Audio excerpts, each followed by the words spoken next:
ओम शिवाय नमः। साम्य सदाशिव।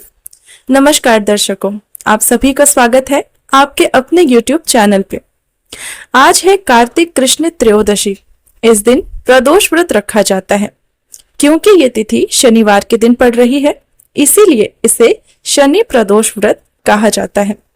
आइए सर्वप्रथम हम जानते हैं कि शाम को अर्थात प्रदोष काल कब रहेगा, जिसमें हमें पूजा करनी होती है।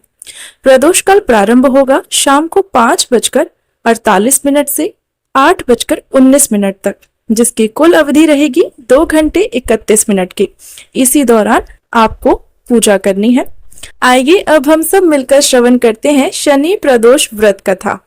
गर्गाचार्य जी ने कहा, हे महामते, आपने भगवान शिव की प्रसन्नता हेतु समस्त प्रदोष व्रतों का वर्णन किया।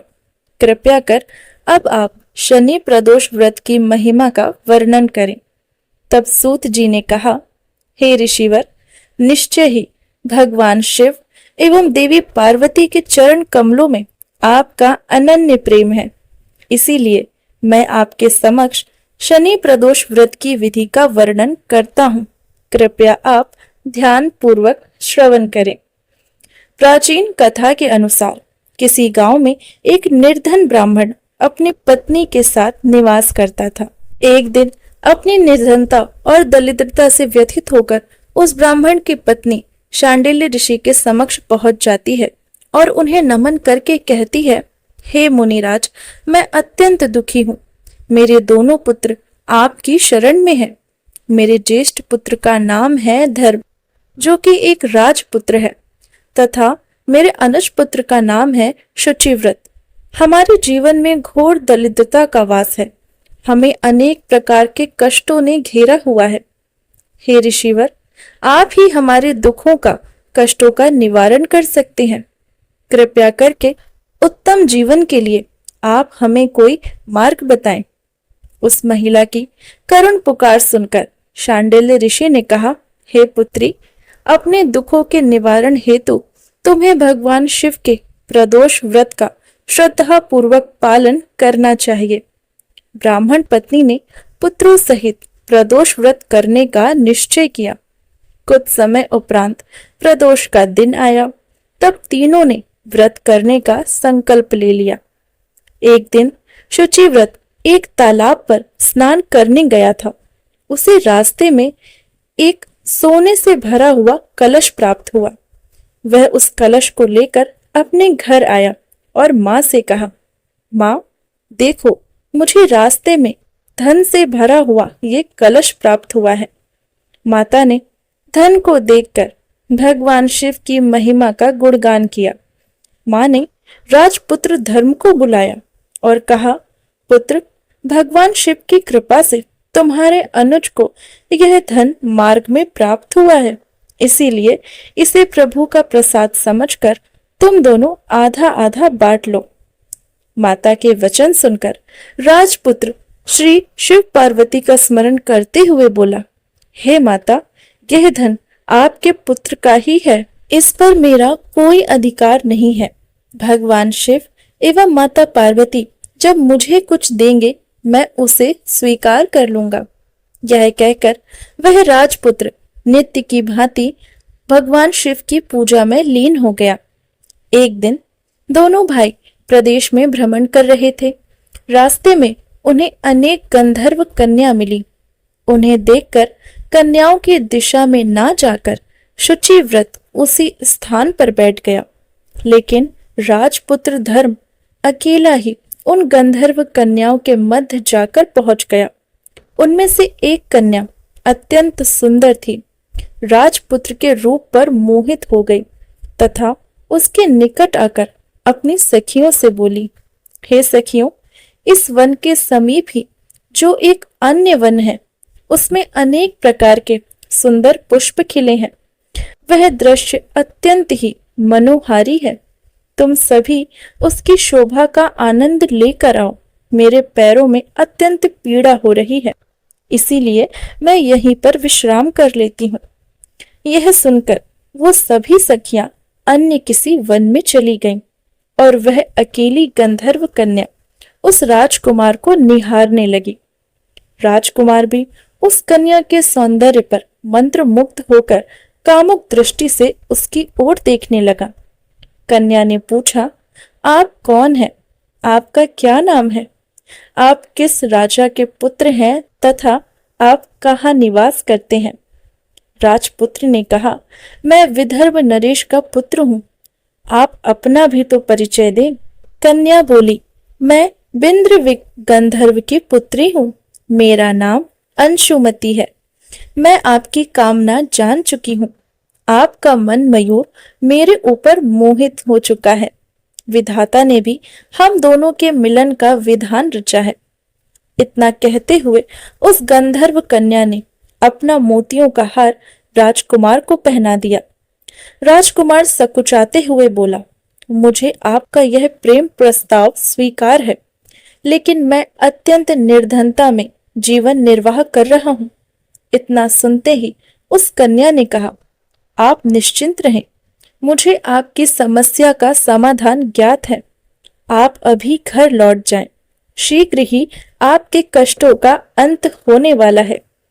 यह कहते हुए वह कन्या अपनी सखियों के समीप चली गई। इसके बाद राजकुमार भी अपने घर गया तथा उसने यह सारी बातें अपने भाई शुचिव्रत को भी बताई।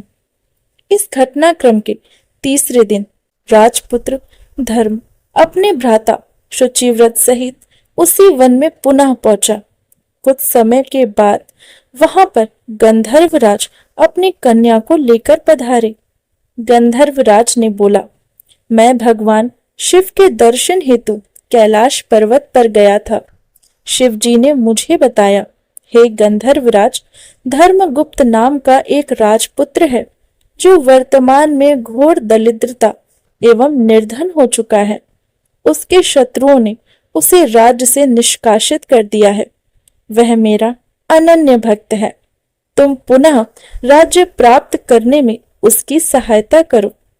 इसीलिए भोलेनाथ की आज्ञा से मैं यहाँ पर उपस्थित हुआ हूँ तथा मैं अपनी कन्या को भी लाया हूँ।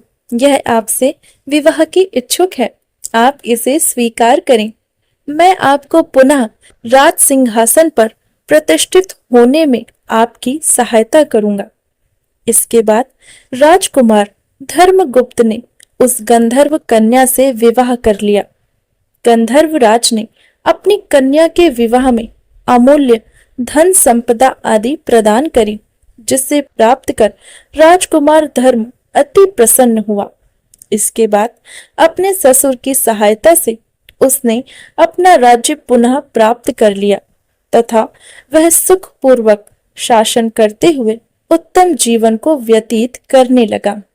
इस प्रकार भगवान शिव की कृपा से उस ब्राह्मणी ने अपने दोनों पुत्रों का जीवन धन्य धान्य से भर गया और सुख समृद्धि से परिपूर्ण हो गया।